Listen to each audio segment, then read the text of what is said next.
Barry Crocker grew up as a mischievous lad in Geelong, chasing girls and enjoying being at the centre of attention.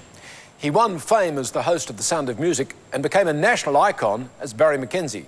In tonight's Talking Heads, we followed the adventures of Barry Crocker.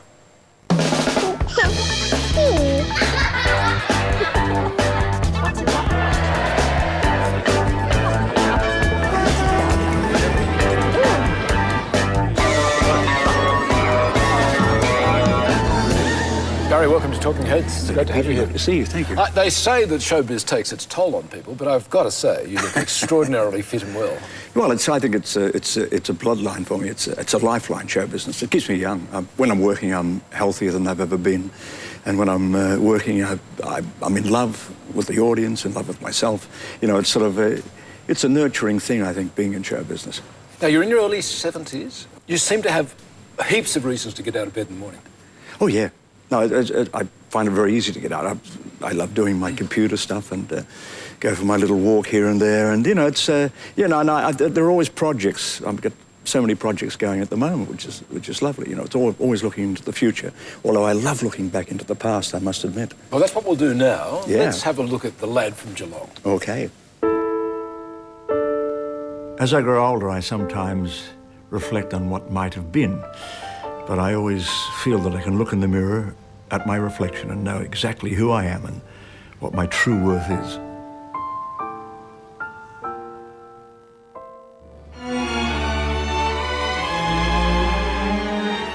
I was born on the 4th of November 1935 in Geelong, a beautiful little town just outside of Melbourne. My dad Hugh worked for the Ford Motor Company diligently on their assembly line for over 30 years. When he left, they gave him a gold watch. My mum, Jean, was a country girl. She came down to Geelong from the country and was very protective of her 2 children. But she was also very proud of us. My younger sister, Laurel Jean, we always called her Loss, was very, very important to me. Being younger than I had to be the big brother. I always protected her. Well, like all working-class families at the time, we were desperately poor, I guess. But even though my father and mother sometimes went without, they would always make sure that we kids had that little extra luxury. And one of those luxuries was being able to go to the Astor Flea House in Chilwell every Saturday afternoon and be transported into another world up there on the silver screen. And all for the price of 6pence. You don't like the bean? No!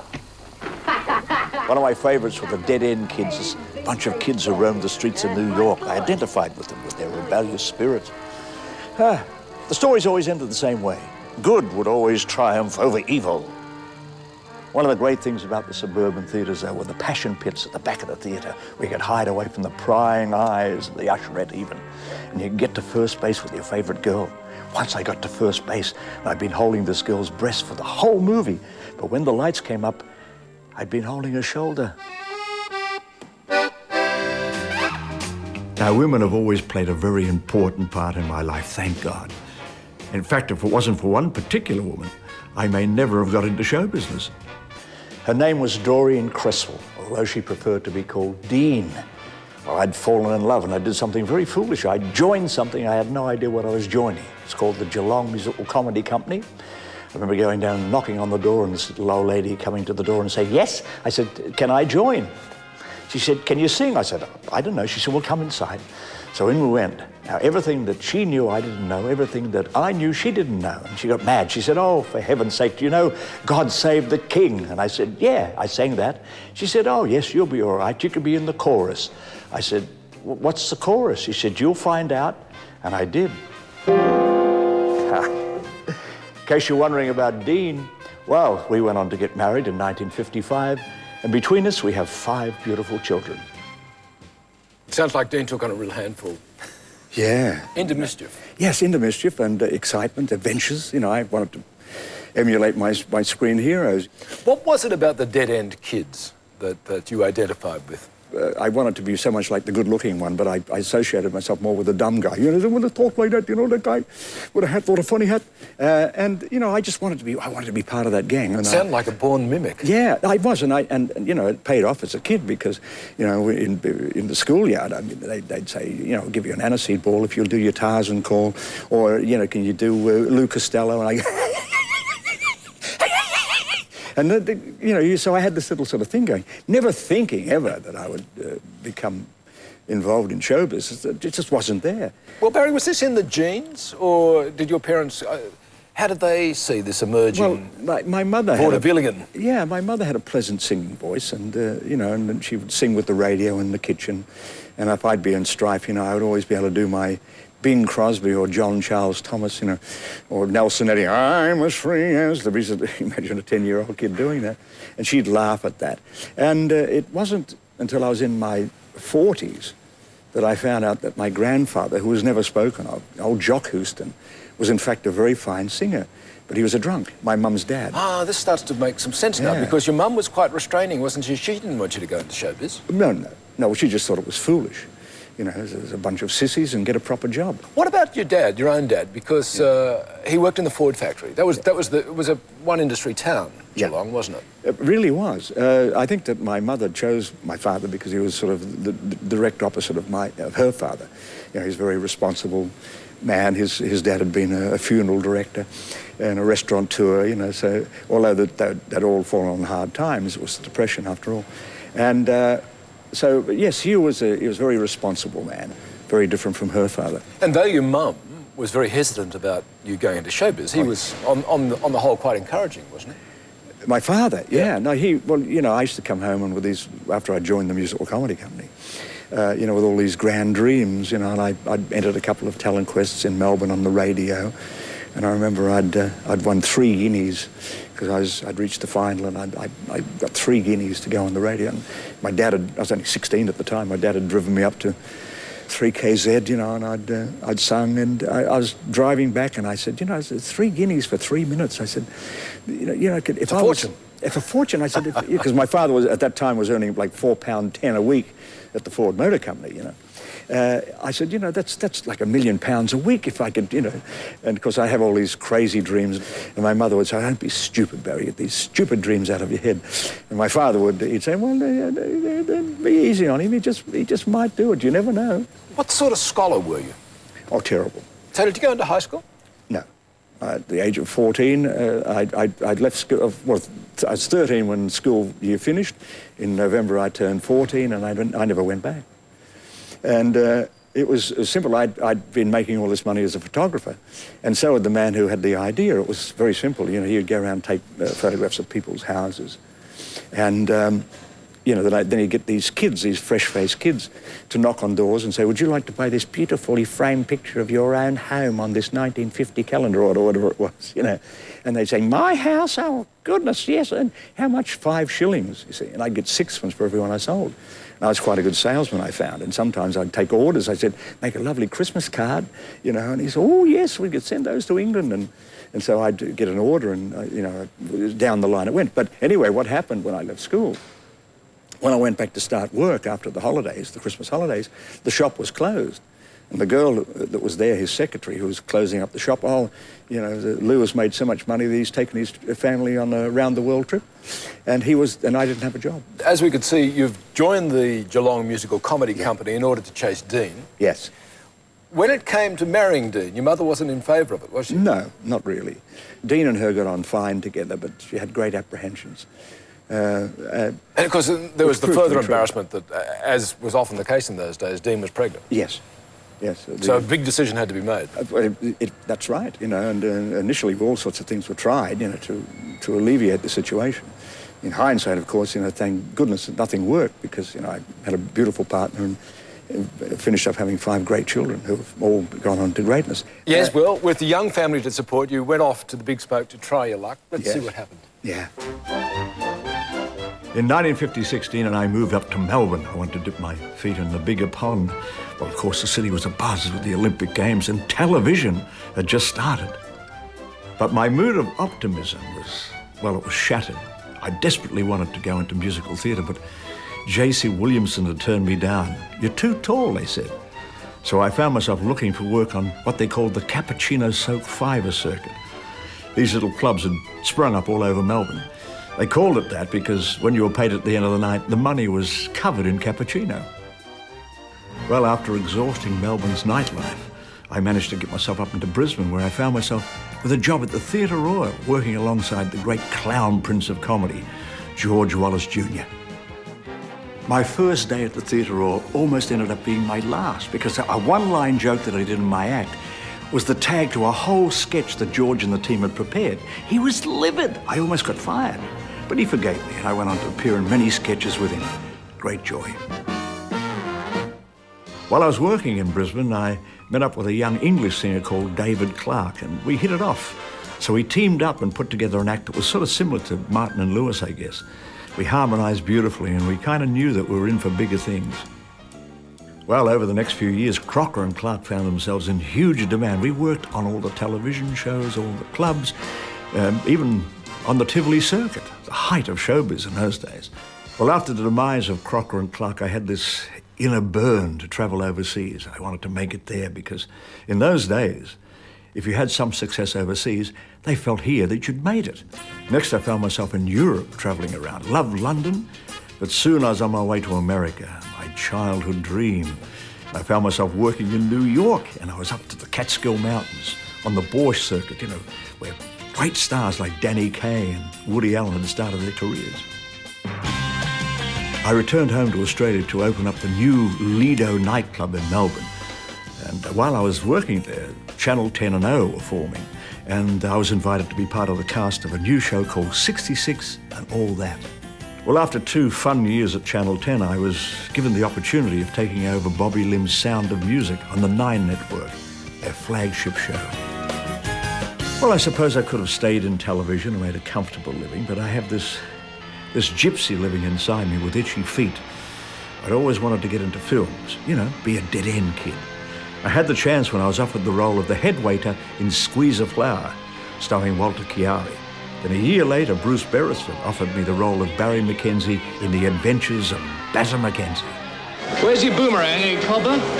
Can't dip your left eye in hot cocky cack. Well, apart from the critics who hated the film, Barry Mackenzie was an enormous success.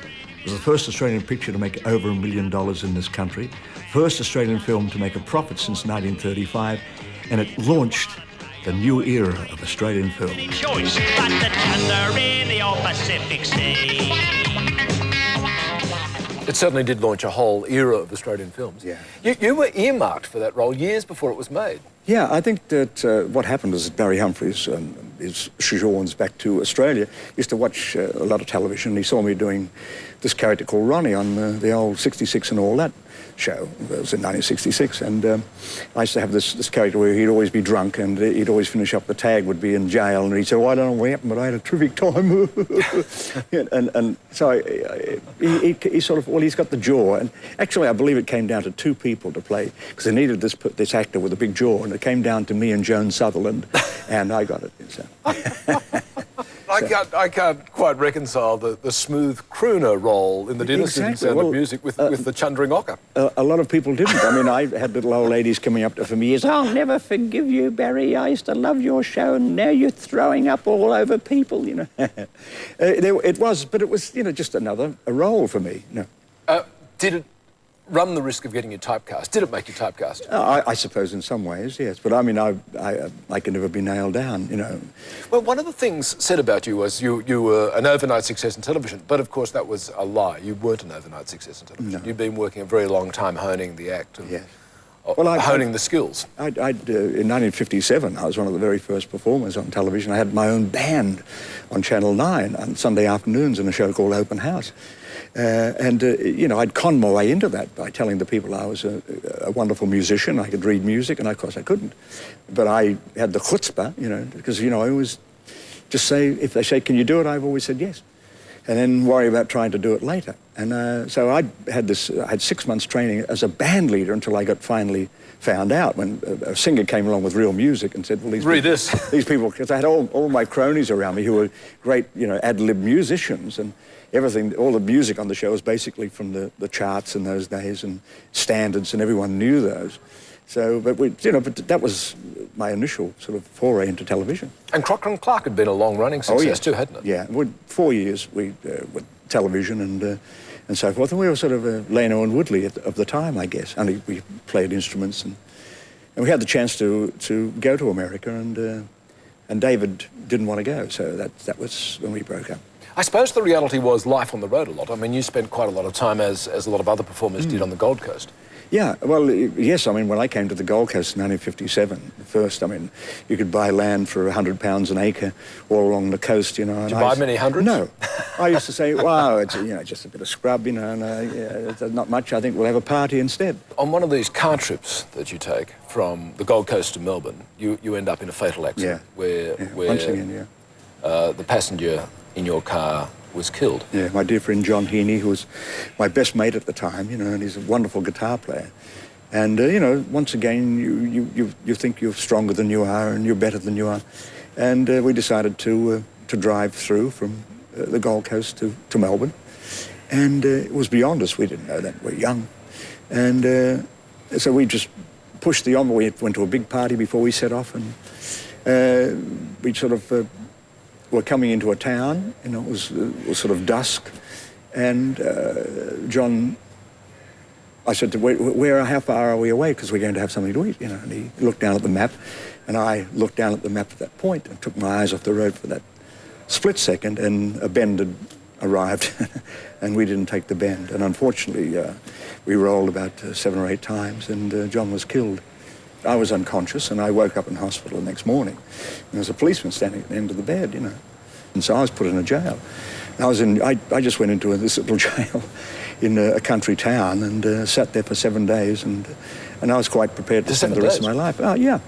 And I was, you know, the people were looking after me were very nice, but I had, it was a very simple thing. I had a mattress, which had been slept on by everyone, every derelict for the last 20 years, and a pillow with just the ticking, and no pillowcases or anything, and a blanket, and a bucket for a toilet.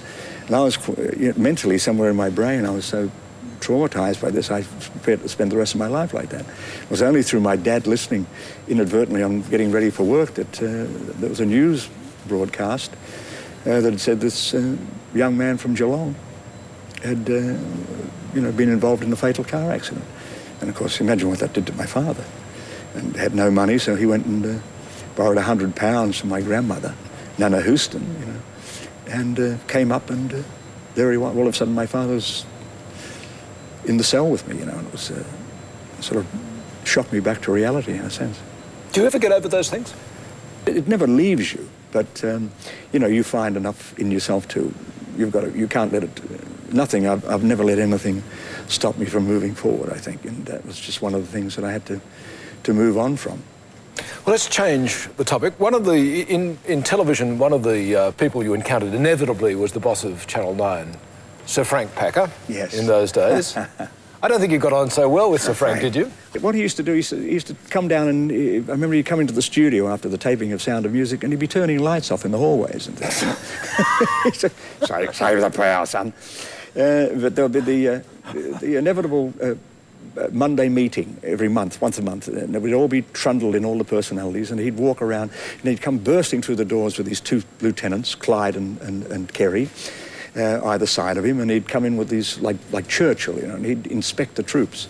And he'd come round me, and he'd always stop at me, and he'd slowly circle me going round. He said, "Those bloody side levers have got to go. When are you getting a haircut?" And I said, "Today, Sir Frank." You know, he said, "Yeah, well, make sure it's off." He hated long hair and hated side levers. This used to go on every time, and he said, "When do you get that bloody haircut?" And one day, when no one could hear him, he came very close to my ear, and he said, "You know something, I'll tell you the truth." He said, "I'd like to have some of those side levers, but every morning I forget and shave the bastards off." And he roared with laughter. And so I think that was a bit of an insight to this man. Let's look at your life today. Oh, I love gardening, the passion. Oh, communing with nature. Clip, clip, clip. Snip, snip, snip. Grow. Grow now, grow. Be beautiful. When I used to work in the garden, for hours on end, I'd sometimes think, this is my real job. Show business is just a hobby. I love my garden. I used to have a big garden at Wahroonga, but now with my little garden balcony here, I can look out into Hyde Park and pretend it's all mine. All mine. At the age of 70, I realized that I've had to cut back on life successes, but I think that I would count myself as being blessed to be able to do my work with just as much vigor and as much energy and passion the same passion I had when I was 20. Yeah, Nick? Oh, there we go. I'm here for my standing. Yeah. Put the shirt and hat on. What do you reckon? Yeah, looks like me. That's scary, isn't it? Well, one of the good things about being this age, when I was younger, I was never asked to sit for an Archibald.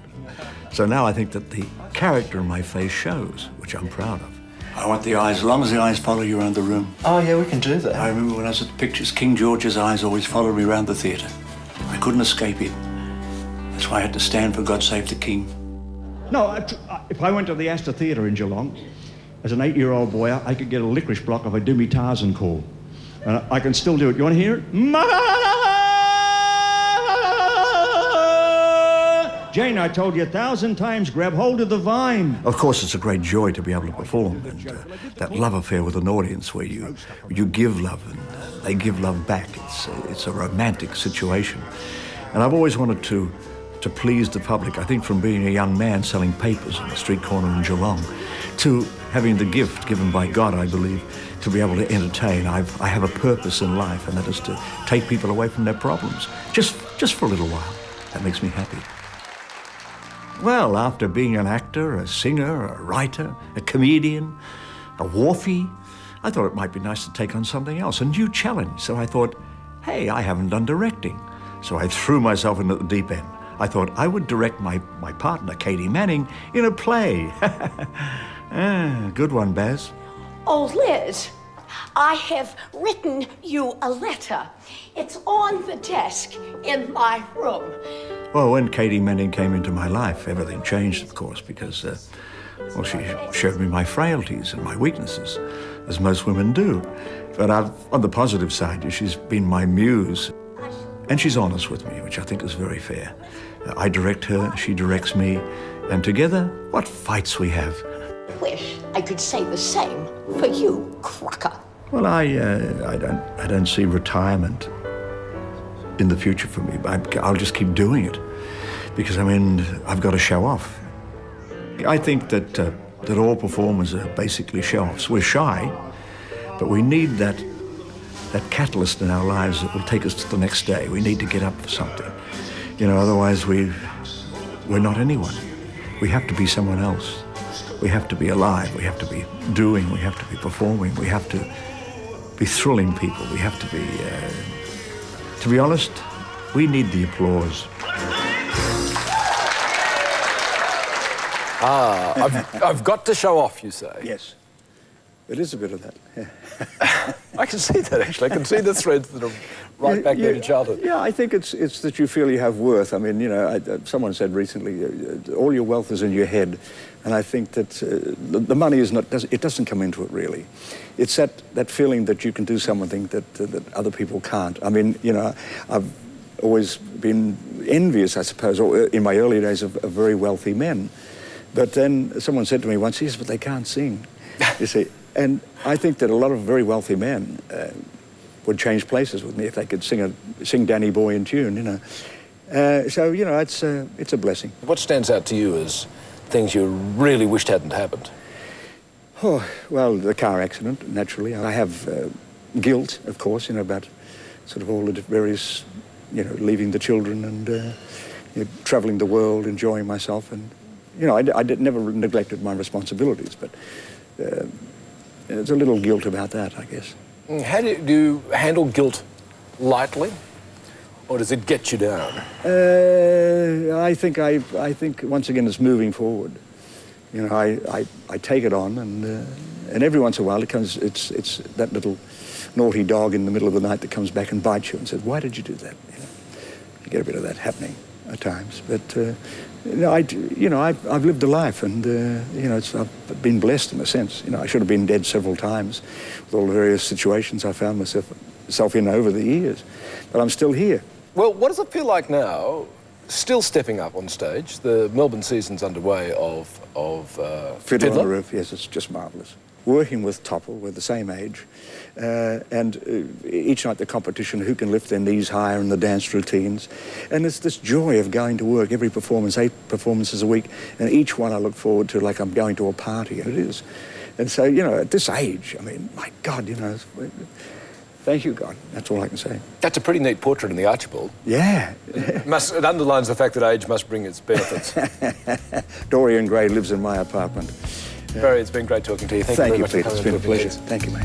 And that's Barry Crocker. We'll be back with another show next week. If you'd like to look at our website, we're at abc.net.au/talkingheads. And I'll see you in 7 days from now.